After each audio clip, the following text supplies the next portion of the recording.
Kapag naibigay nyo na ang inyong personal email, ay merong mag-email sa inyo from Microsoft at ito yung makikita ninyo sa inyong email.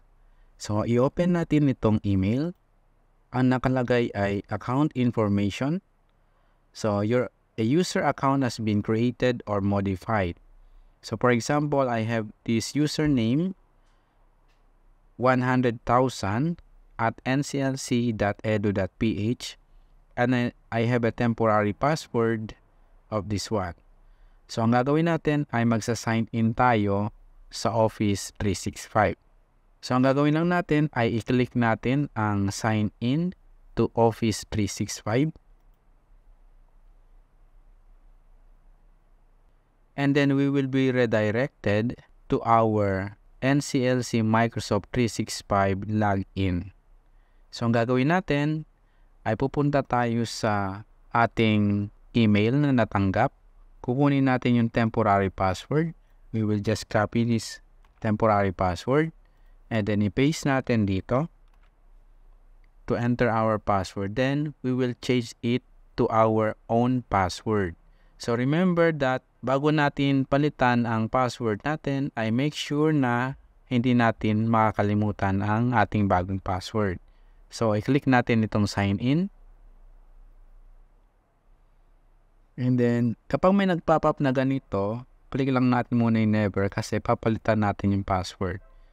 Mag-update tayo ngayon ng password, yung current password natin, which is ito yung binigay.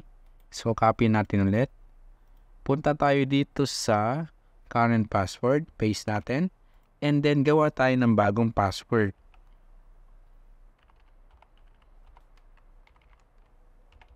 Make sure na yung password na gagamitin natin ay siya ay strong password. So, ipapakita natin sa screen ano ba ang strong password. Dapat may combination siya ng small letters, capital letters, numbers, and special characters.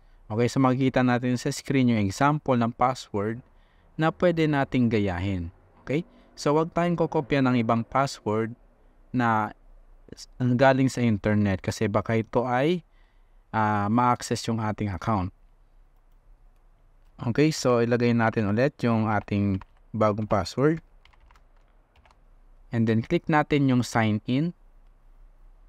Okay, this password don't match. So, ulitin natin yung paglalagay.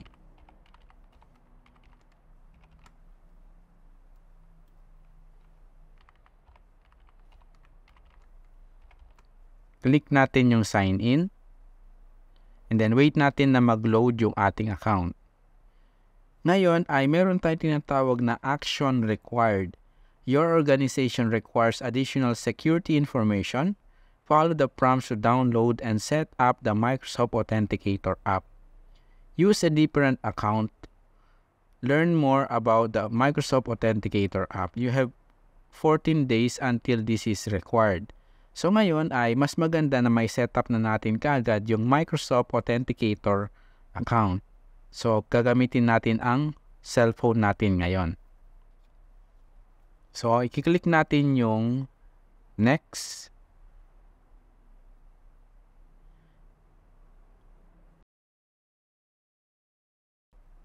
Close muna natin itong or click natin itong never. So ngayon dito ay meron tayo dito Microsoft Authenticator. Kukunin natin ngayon yung ating cellphone at magda-download tayo ng Microsoft Authenticator sa Google Play Store o kaya sa Apple Store. Okay, so nandito tayo ngayon sa ating phone. Bubuksan natin ang Google Play Store and then isi-search natin yung Microsoft Authenticator.